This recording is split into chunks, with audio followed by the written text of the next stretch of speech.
Welcome back to Too Much Future, the show where we talk about the Fallout games, and we talk about them. We're playing Fallout 3, and we're near the end. I'm Cameron. I'm Michael. This is episode 30. And last episode, we got ready. We got one of several Gex, and which is my cover band, by the way. And we got that going on. We took it back to the Brotherhood of Steel, and they said, and then the Enclave was involved, all that kind of stuff. Go back and listen to episode 29. You'll learn what we're up to in Fallout 3 right now. But the important thing here is that now we are supposed to get with the Lyons Pride with Sarah Lyons, and we're supposed to go to Project Purity, the Jefferson Memorial, and we're gonna change the water system in the DC area. It's not really. I feel like there was a rising action to that description until I got to actually describing what it was, and then it doesn't sound very exciting.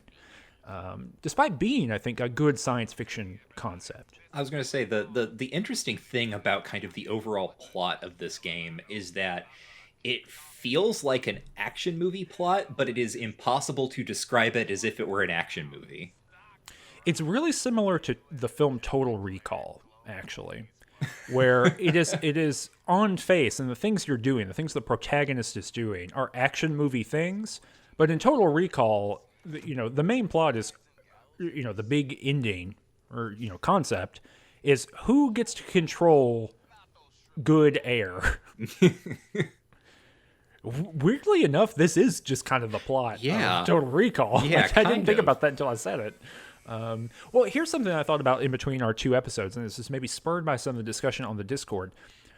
In last episode, we talked about how the ending of this game, or the kind of big thing with the Enclave at the end of this game, is very similar to Fallout 2. That the problem is who controls, or who can kill, what President Eden wants us to do, right?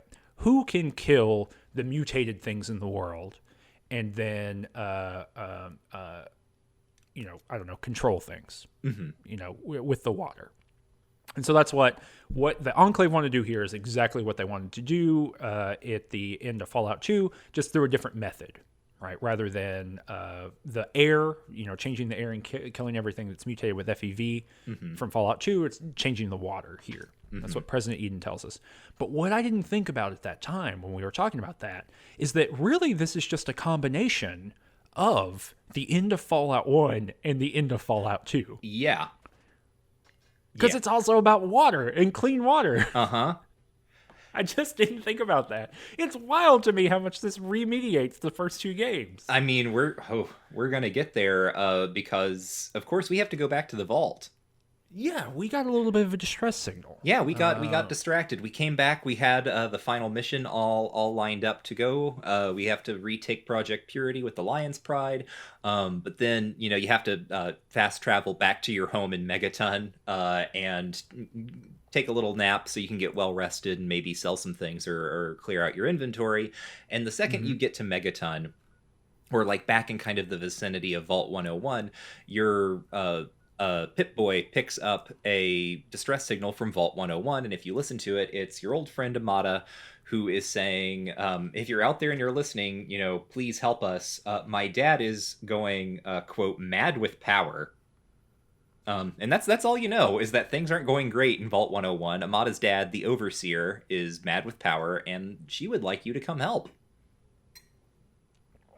Well, for you, Amada's dad is mad with power. Mm-hmm. But I hit Amada's dad in the head a bunch of times when I was there last time. Mm-hmm. So he's dead. Oh, no. So just the Overseer is, being rude.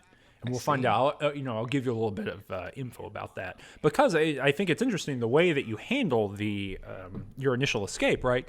Do you murder all those people like I did? Do you not murder all those people like you did? Did? What does that look like when you get back? So give me the sketch of what happened when you went back to Vault 101, and then I'll tell you how mine was different. All right, yeah. So Eleanor zips over to Vault 101. Amada tells you that she set the password to the door to her name so you can get back in. You do so. I first run into Officer Go. Well, I go in and obviously something has gone bad because there's a bit more environmental storytelling. There's like, sort of like caution blockades that have been pulled out. There's like a corpse lying by the front door. There's like a rad roach running around somewhere. And then I run into Officer Gomez, who tells me that he's like, "Oh, you're back," and he sort of lays out the situation that the vault has descended into chaos when our father, Papa Neeson, when he escaped. The bugs started getting in, I think is how Gomez puts it, or like so the vault was sort of breached, so the bugs started getting in. I assume he means the rad roaches. This was a huge problem. People were unhappy. There was kind of a huge uproar about our father escaping anyway, because people died during that. In Tonk's case, several people died, but even in Eleanor's kind of run through, right? Like our dad's assistant gets shot and all this stuff. So now the vault doesn't have a doctor, doesn't have a doctor's assistant. There are rad roaches getting in. People are freaking out because they have realized that they can leave the vault, because they have been told their entire lives that the vault is going to stay sealed basically in perpetuity, and we know that that's not true. We know that the overseer has been secretly sending out like expeditions to gather information, and that's how our dad got out anyway, because the vault is not in fact hermetically sealed. And basically, there's like a group of rebels who want to open the vault. Some of them want to leave, but in general, they want to open the vault. And then there's the overseer who wants to keep the vault closed and get everyone under control. And there's been fighting, and people have died, and so on and so forth. This is everything. There are dozens of characters in here you can talk to. I don't. That might be one or two too many, but there's a lot of characters. But they are all going to tell you basically exactly what Officer Gomez tells you here, which kind of just reiterates one of the critiques that I have made of this particular game, which is that all of the dialogue is voiced and it's there, but it's all telling you the same thing, almost universally. But anyhow. I tell Officer Gomez, well, take me to Amada. I want to talk to Amada because she called me in. You try getting in, there's a brief moment where one of the tunnel snakes and one of the other, security officers kind of have a standoff because the tunnel snake wants to get out. I think his name is Freddy. But you go through that, and then I talk to Amada, and she explains to me everything that Officer Gomez has already explained to me. And I can go try talking to her dad. Kind of visually, there's some neat stuff here. Like when you come in to the kind of the main atrium of the vault, and you can see the overseer's office ahead, and you can see the little window into it, like a little porthole, and you can see the outline of the overseer standing there. And then there's oh gosh, I forgot to write this down, but there's all the vault propaganda, and one of them is work makes you happy or something, and someone has gone through and marked out, they vandalized this stuff, right, to show you exactly how much the people of the vault are kind of not going to take this anymore. And yeah, Amada also explained. Well, I ran into Butch, actually. I forgot to talk about him because Butch is also. I was curious. I ran into Butch before I run into Amada. Amada, just to sort of explain her deal, she represents kind of a faction of the people in the vault who want to open but not leave it. They still want to live in the vault, but they want to have trade with people on the outside, and they want to be able to go outside if they want to, and things like that. They don't want to just run away from the vault. Butch, you run into him in the hallway outside. He does want to leave the vault because he doesn't think he has good options. The exam that tells you what your job is, whatever, the GOAT or whatever, it told him he was going to be a barber. And it told him he was going to be a hairdresser, and he's like, and I'm a barber, and that's different. But that's not going to be what my life is, right? I've got other things waiting for me. I'm going to get out of this vault, and I'm going to, rule the wasteland. He's going to start, he talks about he's going to go out and start his own gang, right? It's going to be bigger than the tunnel snakes. Because you can be like, well, don't you already have the tunnel snakes? And he's like, oh, we're not just going to live in the tunnels now. But after all of that stuff about being a barber, you can still add, when you go back to the main dialogue tree, you can just be like, can you give me a haircut? And he will. You can just change your hairstyle with him at this point if you want to. That's cool. Yeah. But The propaganda, I went and looked in my footage because I yeah. remembered it also being good. So it's a big poster above the overseer's little porthole, right? Uh And it huh. says initially, "Hard work is happy work," Uh huh. and the rebels or whatever have crossed out hard and happy, so it just says work is work. Well, Is this we haven't thought about this in a while. We haven't talked about it, but is this satire? uh, no, No, it's not. it's It's not resistance. satire. Like, I mean, like, I think if fictionally what has happened is someone has like vandalized a sign as part of like a protest, it is not necessarily satire, because I think the point there is like, yeah, no, that's a grievance I think they have. Uh, I like the idea that there's like an ombudsman for satire, yeah. and they have like a check sheet, and they're like, well, it seems that this is in-world fictional resistance, so that's not satire. Here's your form. Here's the serial ID number for checking later. Looking forward to your next application. That's me. It's my day job. Uh, but anyhow, yeah. So I talked to Amada. Amada sends me to talk to her dad. There's a couple of things that I pick up on that I don't follow through on. Uh, Particularly, there's a guy named Broch. Did this come up for you at all? Yeah, your teacher, Broch, Yeah, yeah, yeah. Mr. Broch. Did you do anything with him? Oh yeah, let him go. Okay. He's All in right. prison. All right. Well, good. You did that. I didn't care. Mostly because I had forgotten that that was his name, and so when the character said, he was like, "I can't believe that Broch is doing this" or something, because it's like one of the other guards who stops you. And by the way, he had the great glitch where the character is kind of like in hostile mode and holding a gun, but they're holding the gun upside down in their hand. Um, so this like security guard comes over like holding his gun upside down. He's like, "Whoa, hold on, what are you doing here? You caused so many problems." Uh, but he talks about, I expected more from Broch or something, and I had forgotten, as I said, the teacher's name. So my thought was just, he means Butch. Like, this is a joke that he doesn't like. He's angry at Butch for wanting to leave, and he doesn't know Butch's name, so he's calling him Broch. But oh, He knows 11 people. He doesn't know one of their names. I just love the idea of everyone in this game referring to Butch as Broch. Broch over there from the tunnel snack. And just be like, "My name is Butch." It's like, what are you talking about, Broch? Uh, Anyhow, yeah. Another fun moment is that, oh, Amada also talks about how they found out, like, people have found out that the vault was never sealed in perpetuity, right? They found out about the people being sent out and so on. And one of your responses can be, and this is the one that I chose, was something like, "Oh yeah, no, I learned all about that, but didn't tell you." Because, like, straight up, you did learn all about that, and you never get a chance to tell her. It's not written for you. um, so you can just be like, "Yeah, I just didn't tell you about that," and she gets kind of angry with you. But I go and I talk to her dad, and he's, standing looking out of the overseer's porthole, and he turns around, he's like, "Oh, you've come back, even though you caused all those problems," like every single person who sees you in this vault. And he sort of goes through how he needs to put things under control. The vault needs to stay closed, right? He's kind of he's like, there uh he I tell him, like, "You have no future in this vault." And he responds, "I was protecting its future." So once again, we have this problem of future and how much of it there is. And he Mm-hmm. reveals he's kind of apotheosized the vault. He's like, the vault was designed to both test and protect us.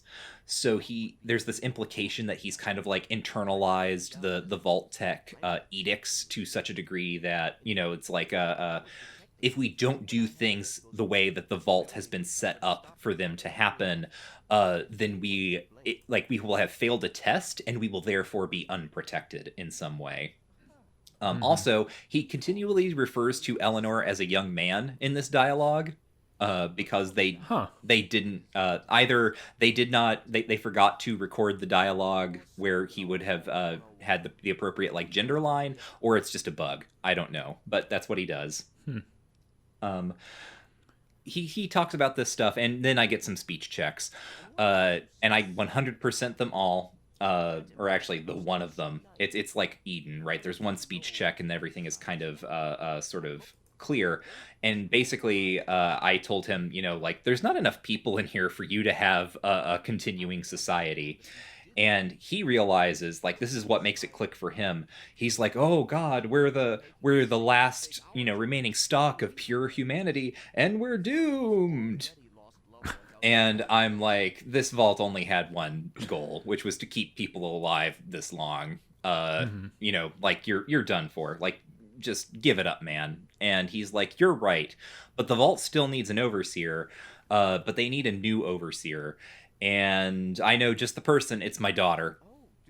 So I'm gonna go tell my daughter that she's the overseer now. And then he runs off, and I have to follow him. And he, by the time I get there, he's kind of like already halfway through his little spiel.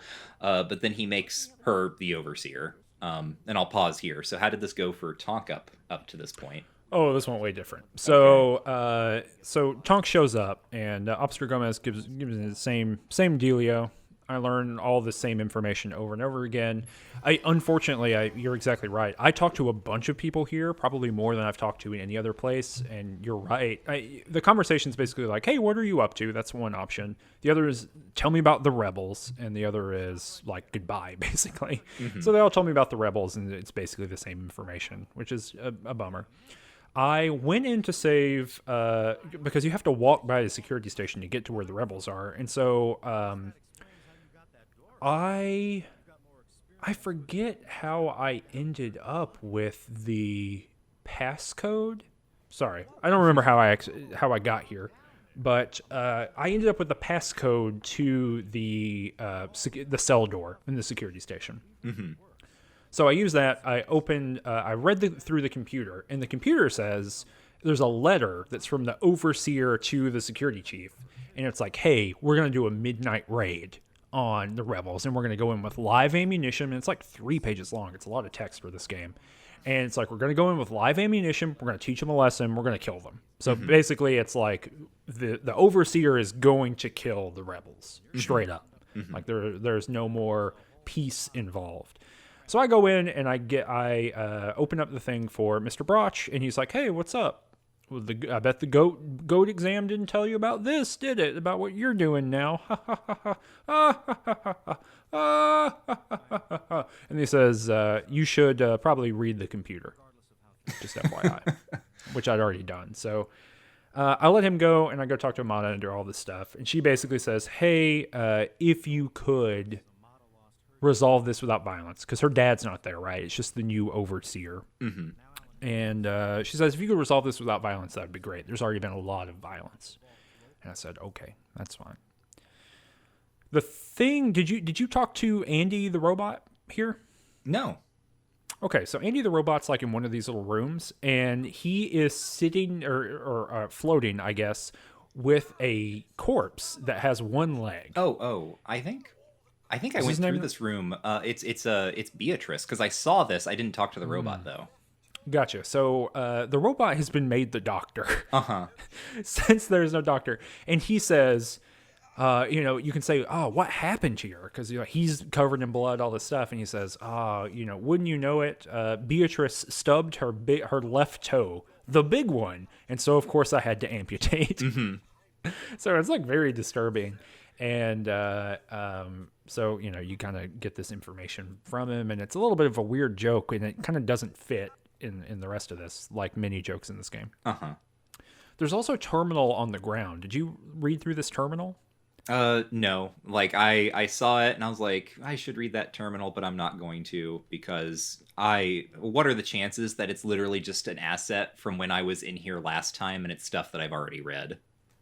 So I don't know if it's available earlier in the game, because I don't think I read any terminals at the beginning of the game, but it is interesting what's in there. So the first one is about one of the tunnel snakes, and it says that he has VDP vault or VDS vault depression syndrome, and that he's being like, so presumably this is from your father, right? This is from Papa Nisan, like writing about his patients. One is about Amada, and how her father, the overseer, insists on being there for every single one of her checkups, even including up to the current day. And so, and your father even writes something to the effect of like, Amada's responsible. I don't think that she would get pregnant or get syphilis, which is a very specific thing to call out. So, but he's basically saying that overseer is too controlling. And then the other one is about the experiments.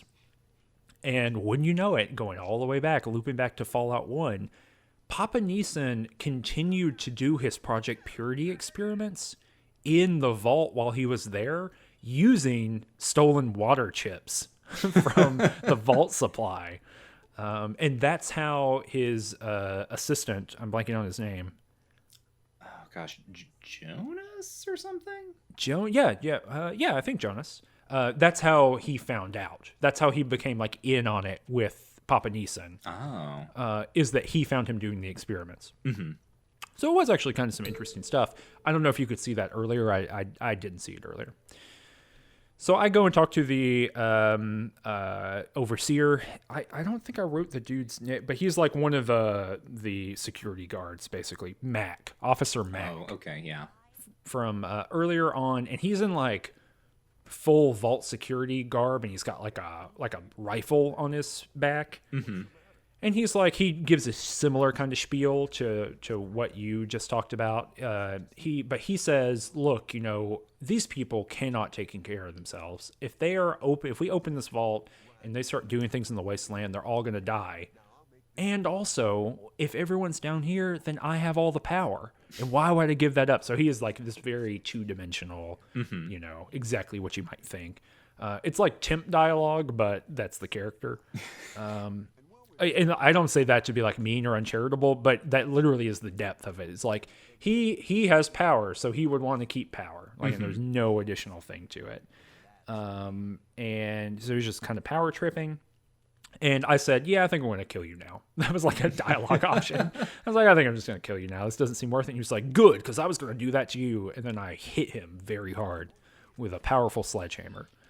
He exploded into 1,000 pieces. And then I went back and talked to Amada. I'm assuming the ending is the same for everyone. I don't know. What happened with Amada for you at the end? Well, I mean, there are other endings here that we didn't, pursue. Like, we can aid just to sort of outline the scope here. We can, in fact, aid the Overseer in putting down the rebellion. Like, that is another way that this could go. You also get the option to sabotage the vault and like irradiate it, like mess with the generator so that no one can live here ever again. This is weird because it just appears in kind of your HUD as you're walking through. It's just like optional objective, right? It pops up and it's like sabotage the vault. Huh. I did not get that. So I wonder if that has something to do with your ability scores. Yeah, it might. But it's very strange because it's like someone mentions that there's a generator or something, and that's sort of like the flag for it, is that that the vault has a generator, so now you can sabotage it, but there is no one telling you that this is the thing that you should do, right? It's treated as sort of just like, it's like an auto-spawning desire, right, within yourself, like, oh, I could just blow this place up if I wanted to. Anyhow, yeah, so I talked to Amada. She's like, well, I guess I'm the Overseer now. How did this happen? How did you do that? And I'm like, oh, it was very civil. Because it was. I just speech checked her dad. And she was like, between the two of you, whoa. Well, anyway, sorry, you're exiled now. She like takes you out into the hallway and has a talk about how even though you've saved the day, you can't stay around because you've been outside too much and it's changed you. And, right now everything's very tense in the vault. People still kind of blame you for some stuff, so they don't want you around. I'm very sorry. Thank you for all your help. You have to go. And she directly quotes the Overseer from Fallout 1 at certain points in her little speech here. I got that vibe. So, obviously I got to basically the same ending. And it felt to me like it was, quoting. It didn't feel like it was her voice, if that makes sense, right? It felt like it was kind of a different authorial voice and a different character voice. But I wasn't sure that it was a direct quote. Yeah, no, there are like 3 or 4 lines of just like completely reused dialogue in her little thing here, Mhm. which is weird because we've already talked about how the end of this game is about retreading the end of the previous 2 games simultaneously, Mhm. in really strange ways. Like, for all the hate that this game kind of gets from the like Fallout, like hardcore Fallout base, um it tried really hard to sort of throw in like references to those previous games, in ways that I think it thinks are charming, or I think maybe could be taken as charming. From my perspective, it just feels a little like weird, because it's like, well, why are you doing this? Like, why is Amada like? Why do we have to rehearse the thing from the first game where we get exiled from the vault? And I think the answer is that is a sort of it's an kind of a it's a moment from the first game that works, right? It's an interesting thing to do with a vault when you have it in fiction, is to have the character who grew up there be exiled from it for being changed or whatever. But this, like, the way that the context changes here doesn't make it land the same way, and so it just ends up being kind of like strange and gratuitous. Yeah, I they had a hard task. I've said this several times, right? Hmm. The developers of this game had a hard job to accomplish, which is appeasing fans of a game of 2 games that are essentially in a different genre. Hmm. I mean, it really is. They are RPGs, but the way that these things accomplish role playing, the way that they have you navigate the world, and kind of the narratorial and I don't know, writerly universes that they inhabit are just different, right? And Hmm. there's no staff that's the same, so they really are made by obviously a different team. So I don't envy the task that they had in front of them, but I think the way that they either, I guess I'm in a similar spot to you, where I don't know if it's appeasement, right? I don't know if it's trying to signal that this is an unbroken line and that, like, you should just trust us. Trust us, you'll get the references and things that you want. But yeah, I agree. The way that I guess in the abstract, I think that it's good to connect all these things together, but in the way that they're actually done and the way that that's accomplished, it doesn't feel authentic to this story for me. Maybe Hmm. that's what I'm trying to express is that it feels like it loops around because the reference is the thing that the developers think the audience wants, not that that would be the thing that is logical, Hmm. or the thing that would be true to this world. Because that's not. I mean, Amada for me in my game, she's about to open up trade with Megaton and all that kind of stuff. Why would I be banished from the Right. vault when they're about to trade with somewhere that I've I just gone, live right? there. I literally have a house there. I feel like the other way of doing this quest, or maybe the more authentic way of doing this quest, would be for me to say, "Oh, I know this woman named Moira who would be a really interesting envoy from Megaton to come live here, and I'm gonna go get her, right, and bring her back, and then you have to like fight some raiders in between or whatever, Hmm. who are attacking the vault from the outside, and then that can be the end of the quest." And I think I understand why that doesn't happen, and it's because they have the or why something that doesn't connect to Megaton, happens or fails to happen, is because you could blow up Megaton, right? Right. And then, like, how would that work out? But that to me feels like a problem that can be solved, rather than this kind of like replicative, weird simulacra Hmm. of the previous game. But anyway, like you, it strikes me weird, and I can see other ways of addressing it. And I think that the developers were kind of too caught up in trying to, I don't know, create some resonance between these games instead of doing something that felt authentic to the story being told here. Hmm. No, I think that's a good way of putting it, right? Like, there is a tension at work in this game between kind of owning itself and trying to establish those hooks back to the franchise. Mm-hmm. And we're really, I mean, we're seeing that all kind of like spill out here, at what is kind of the end, even though we are not at all through with this game. Yeah, and this is a weird kind of quest too, in the sense that because we were looking up about when to do it and things like that before, and it's time based apparently. So like if you don't do it within a certain time period of the completion, I think of the previous mission that we did, then you can't do it. Mm-hmm. And that's I think a little bit unique for this game. I don't think anything else works that way.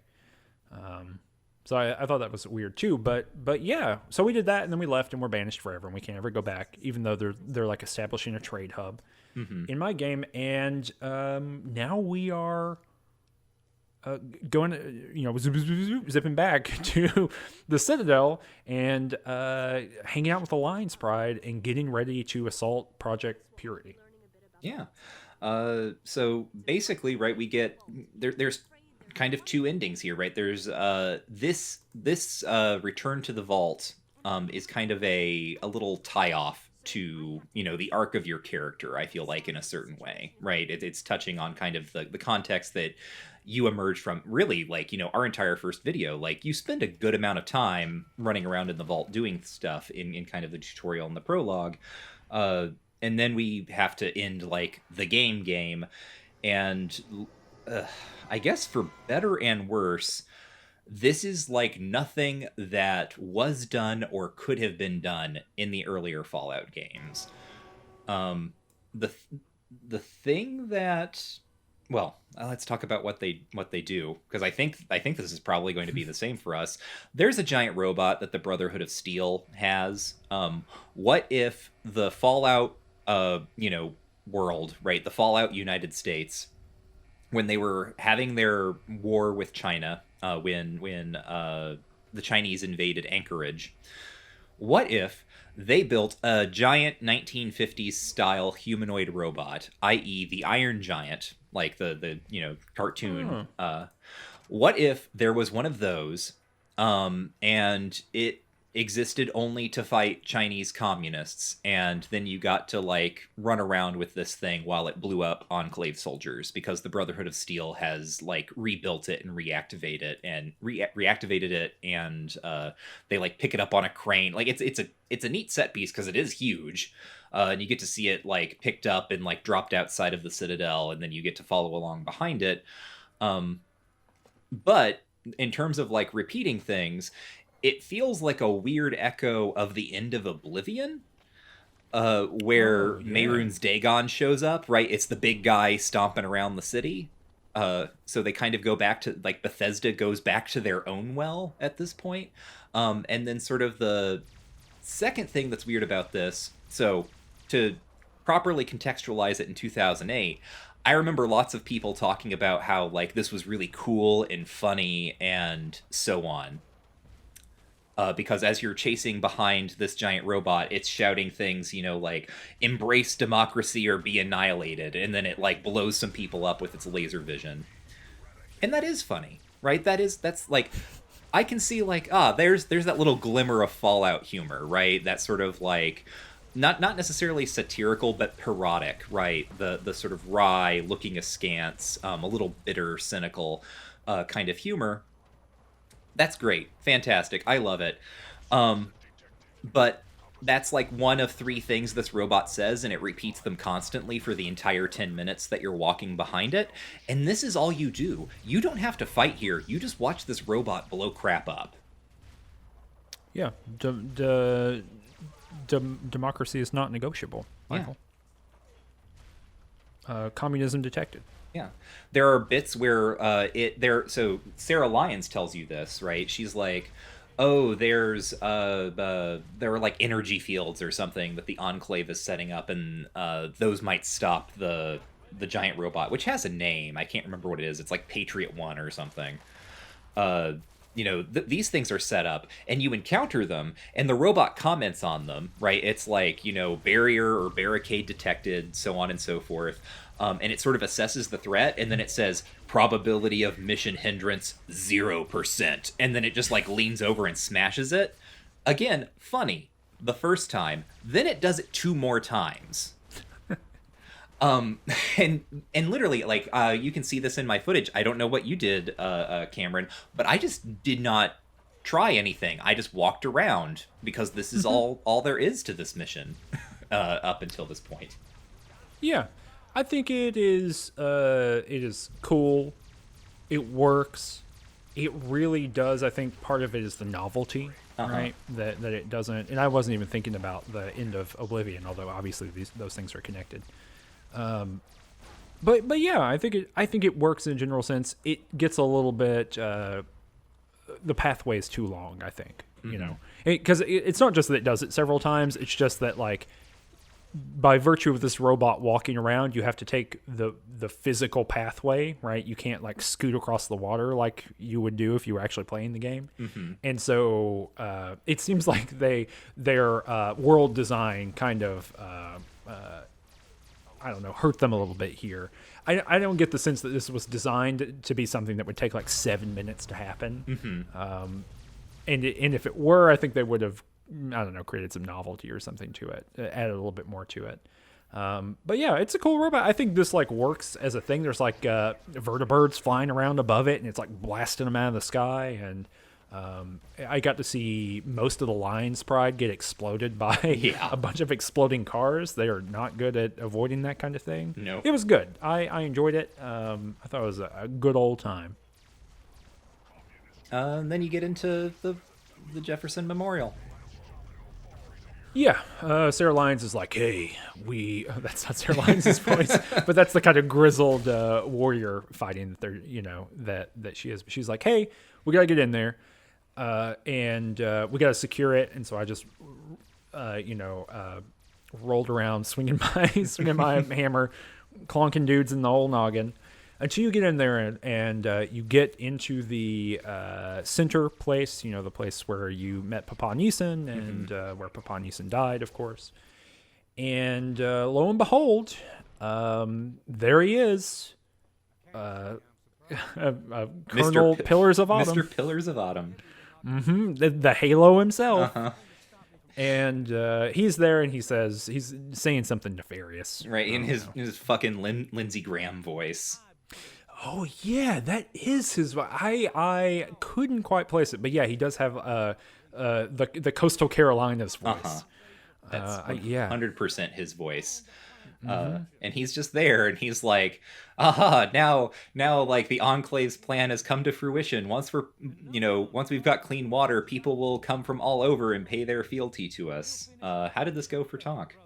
Well, this is interesting because it does seem to suggest that there are three different plans in motion. If we take what Pillars of Autumn is telling us to be true, which I'm just going to say we do, right? He's not playing a shell game with us here, right? So one, and this explains the split in the Enclave, right, between President Eden and Pillars of Autumn. So there's like your plan, which is like take it back, or the Brotherhood of Steel plan. Take it back, give everyone clean water. That's just good for everybody. President Eden's plan is have you take it back, but then poison and kill all the mutants in the wasteland with this modified FEV virus. Pillars of Autumn's plan is basically like a soft power mission of if the Enclave controls the water, then everyone will have to do what the Enclave says, and they can do whatever they want to after that. He's not necessarily going to kill everybody, but he is going to like give the Enclave power through this operation. Right. So I think it is interesting that there's like three different kind of operating ideas of what the what Control of Project Purity would do. I do think it's interesting that there's not a split, and I understand why there's not a split here, but I think there narratively within what we know about this world, there probably should be a split between what your desire is as a player and like what Papa Neeson's desire is, which is clean water for everyone, versus what the Brother of Steel's deal should be, which I think is actually probably something closer to the Enclaves. The Brotherhood of Steel doesn't give people technology for the most part. I know that they're a little bit more liberal about that here in DC than they are on the West Coast, but it still seems like, I mean, they're a closed off group who doesn't let people inside and like just does missions out there. So it seems like there should maybe be a split there, but I get why there isn't. That would be too complicated. So I smash Pillars of Autumn right in the face, and then I go up and get ready to do some heroic sacrifice. So I tell Pillars of Autumn, He's all like, the American people are worth protecting, which is just the weird thing about Pillars of Autumn is that you don't get the sense like he's like a good enclave guy. I think is kind of like almost how he is written. I don't think that's necessarily intentional or even like what we should take away from it. But because his entire sort of perspective is just like, no, I just want to remake America. Like for like I just want to rebuild America. I want to protect the American people. I believe in whatever the heck that is. Um, Mm-hmm. you can sort of talk with him, and Eleanor, of course, with her loquaciousness, tells him, listen, buddy, and she can 100% this. Um, she can say, listen, buddy, Raven Rock is gone. Eden has checked out. And you actually get a couple of choices with him. Unlike with Eden himself, unlike with the Overseer, there are a couple of speech checks throughout kind of this dialogue here. But you can tell him that Raven Rock has been destroyed and that Eden is gone. My second option, which I did not choose but was very amusing to consider, was that like, can you really like how could you do this, right? How could you like put yourself in control of a machine, presumably referring to President Eden?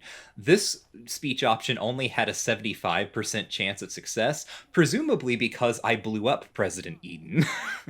So he is not in fact being controlled by the machine.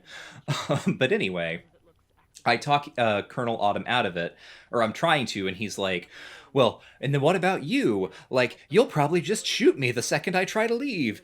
And I'm like, no, I don't really care. Like, that's whatever. Just give me the Jefferson Memorial, man. And he's like, well, fine. And then he walks off.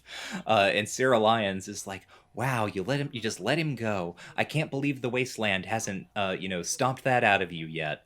And then, of course, I go up to face my destiny because we now learn that some buttons need to be pushed inside the Jefferson Memorial like control room in order to get Project Purity going, but the entire control room is still filled with radiation because of the discharge that Papa Neeson set off earlier in kind of his heroic self-sacrifice in order to keep the Enclave from just taking full control immediately.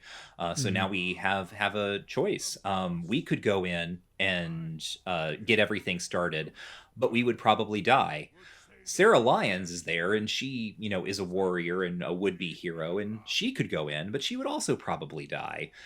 And then there's someone else with me, with Eleanor, our good friend Fox, the super mutant.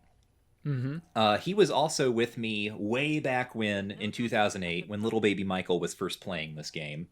And we should say that this is a different ending than what was the game at launch. Mm-hmm. Because Fox, as we already know, is immune to radiation poisoning. Because he went into like whatever room in Vault 87 to get the Gek for us, specifically because it was irradiated. In the original game, you could turn around to Fox and be like, "Hey, Fox, you're immune to radiation. Why don't you go in there and push the button?" And he would just say something like, "Sorry, man, this is your destiny, not mine." I don't want to. Yeah. And so in the original game, you had a choice between either you send in Sarah Lyons on your behalf, or you do it yourself, and then your character dies. This time, I sent Fox in because I was like, yeah, like this works out perfectly. None of us die. Yeah. So this is it Broken Steel that added that? Yes, I'm the pretty first sure. DLC. Is the Yeah. And so the huge fan outcry that basically you could die at the end of the game, Hmm. and that the ending was different, so they didn't get those like fun ending things. And so due to fan outcry, basically, they Hmm. they changed it from the thing. Just to be clear, right? The original plan, like the original way that this game worked, was your character died here. There was nothing after this. There was no post game. But Hmm. we live in a post game world, so we're handling things a bit differently here in Too Much Future. So continue. Yeah, and the DLC which kind of came out, I don't want to say that DLC is I mean it's certainly not even story based DLC is it's not invented by this game or anything like that, but the idea that there was going to be like a full year and a half or something of big story expansions was pretty novel at the time. I certainly remember it being like, oh, dang, especially for a console, of being like, oh, shit, we're going to get a bunch of like big chunky expansions. I think they're all $15 or something like that. Yeah, and this is kind of the first game that really does that, I think, or like maybe at least the first big like AAA game that switches from the older like go to the store and buy the Lord of Destruction expansion versus the DLC expansion of like several chunks. Yeah, and I think the difference there being too the kind of console dependence too. Like, there were no games that I had played before this where I was like, where I finished the game and I was like, okay, cool. There's like another year of stuff coming out for this. It's going to be interesting. As opposed to like exactly like you're saying, right? Like one or two big expansions that are kind of 1.5 versions of the previous game, or like big stuff. Anyway, that's all to say. So yeah, I went in there and I died. I was like, heck yeah, I'm here. Here we go. And I died, and then I got a little bit of an ending. The footage will be here, and these endings change a little bit based on like what the screenshots you see are. They change a little bit based on what you've done in the game, but it's not like the previous two games where it's like, and then in Megaton, blah blah blah blah. Yeah. And then the denizens of Tenepin Tower, blah blah blah blah blah. Like that's not how it works. Which is disappointing, I think. Yeah, people were mad about that too. I mean, I could see people being mad about that. I mean, I'm not gonna like get out my pitchfork and everything, but it is one of the things that made the first two games feel like they took place in a place is that the endings ended up being about the places that you went, and they try to go for a lot more like implication here rather than direct exposition. Maybe they just didn't have all the Ron Perlman money. But rather than learning what they did in Megaton and what they did in Rivet City, here like I got a shot of Agatha playing her violin, and that was it, because it turns out of all of the quests that you can do that give you special screenshots at the end to show your impact on the wasteland, the only one we have done out of all the quests we have done for this show was Agatha's song. Weird. That is it, and there's only like 2 or 3 more. Interesting. Yeah, it's really strange. The best thing about my ending was Ron Perlman is talking about my dad, and he talks about how he sacrificed the future of humanity for his child, but then he sort of paid that back when he sacrificed himself to keep the Enclave from controlling Project Purity. And luckily, I had a good dad, and that paid forward into me. Good dad had a good kid, but and here the game gives me a little bit of shit. It's like, but like when the moment came, there was like the child did not have the greatest of virtues, and instead a true hero arose. And then it shows a little shot of Fox like in the control room pushing the button. So he's just like hanging out.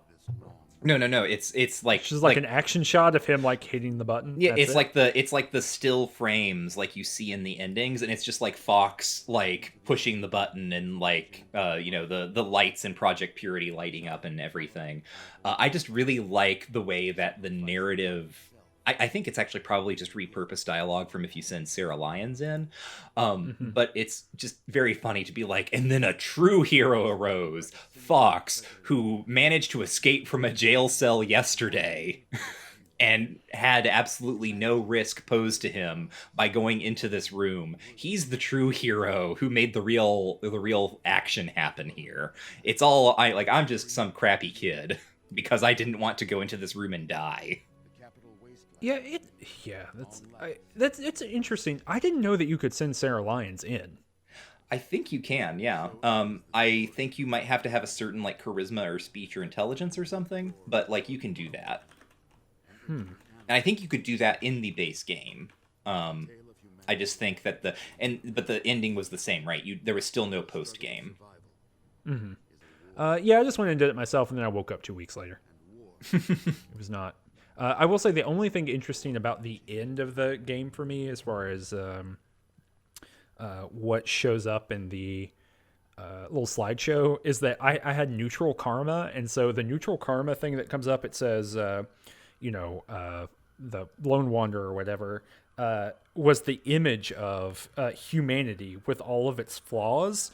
And what happens when humanity with all of its flaws shows up, or that line of dialogue is spoken, is it shows like a Mad Max dude wearing like short pants and, like, weird desert fetish gear or whatever. And then it slowly crossfades into just some like normie peasants. It's like truly humanity and all of its vagaries, right? I can be your angel or your devil kind of stuff. But that's kind of the only thing interesting that happened. Did you pay attention, or did you notice about the ending dialogue, or the ending What? thing? Yeah, go ahead. Sorry. Oh, I was just say, what do you mean specifically? About like what he says about war never changes at the end. Oh, I didn't write down the whole thing. It was something about, well, for me, it was something about the fighting against like eternal war or something bizarre. Yes. Yeah. Exactly. Hold on. Let me. Yes. Okay. Yeah, survival is a war without end. Yeah. Yeah, so ends the story of the Lone Wanderer, who stepped through the great door of Vault 101 and into the annals of legend. But the tale of humanity will never come to a close, for the struggle of survival is a war without end. And war never changes. What? Yeah, I mean, don't you know? Like, I mean, the entire thing about about this series apparently is that war is fundamentally what people do. And like I guess also survival and war are conflated now. Yeah, there's a. To be at live is to be at war. It would be interesting. Maybe we'll do this when we're done playing all the Fallout games. We will take all of the statements about war and what it is, and we will try to edit them together into a coherent statement. But this is like word salad.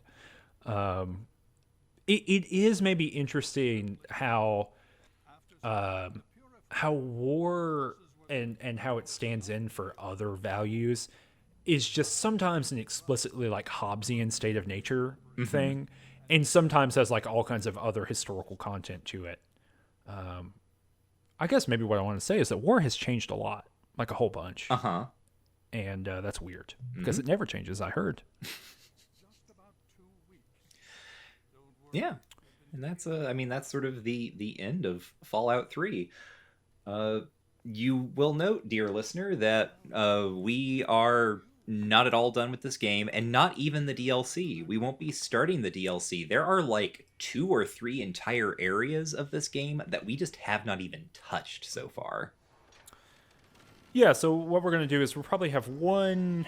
I would say we're going to try to cram as many side quests as we can into the next episode, and then we'll start the DLC. Yeah. Because I think that there are some cool areas, but I don't know if I think we can compress. I don't know if it needs to be as decompressed as we've done some of the previous episodes. Yeah, I think it'll be interesting because I think it's very weird actually that we end this game and there's maybe a third of it sort of that we haven't even looked at, haven't touched. And that we got through the main quest without that. Because I think from a design perspective, not to get too sort of like meta on the sort of whole project here, but Fallout 2 obviously had areas that were optional. And there were areas that we did not look at in that game.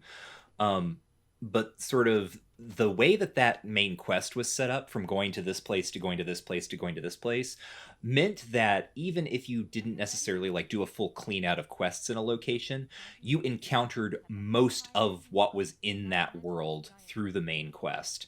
And then the optional areas were almost like little. I mean, so for instance, one of the optional areas was the remains of the Mariposa military base from the first game, right? You could go back there and do a bunch of stuff.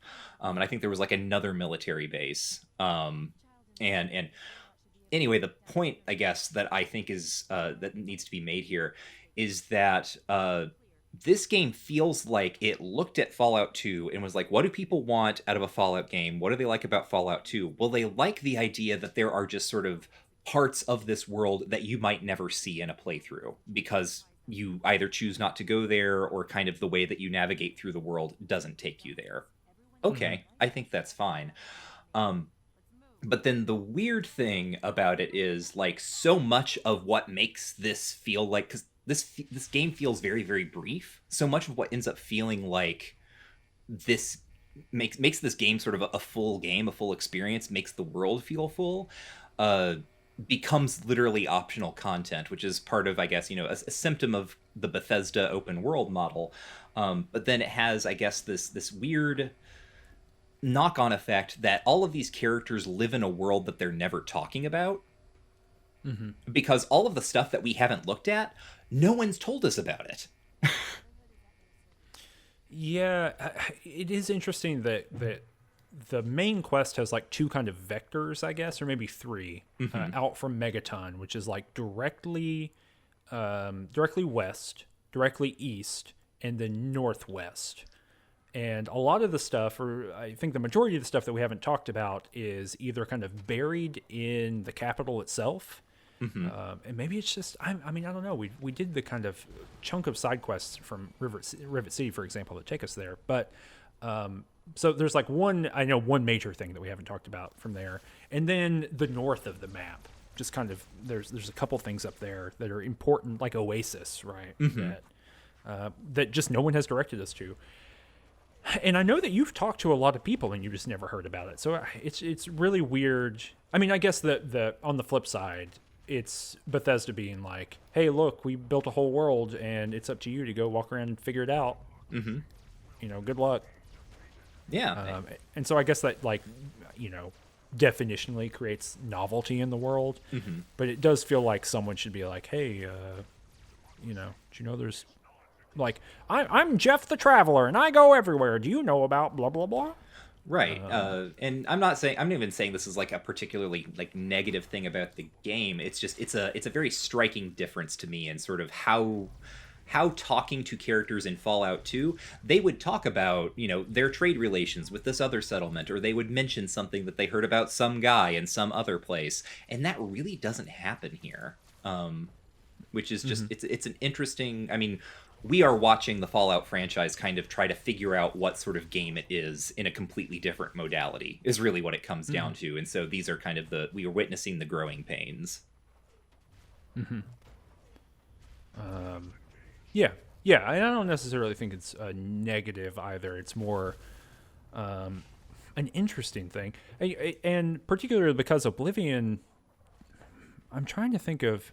I don't know. It's been long enough since I played Oblivion that I can't authoritatively say. But like, when we get to Skyrim after this, right? Skyrim's pretty good about kind of circulating you, but maybe that also has to do with the fact that there is fast travel available to all of those locations via the wagon at the beginning of the game pretty quickly. So, whereas this game really only has like two hubs. Yeah. As far as like places that you go that then open up, locations around the world to you or put you in the region of other locations.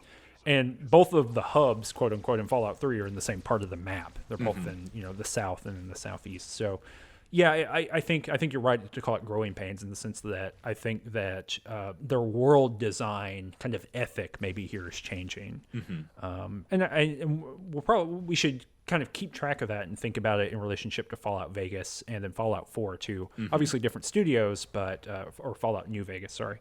But different studios, but I wonder about those approaches to it. I get the feeling, or to my memory, that Fallout New Vegas is a lot closer to Fallout 2 and that its main path, quote unquote, through the narrative takes you through a lot of regions that have a lot of different kind of points of interest for you to check out.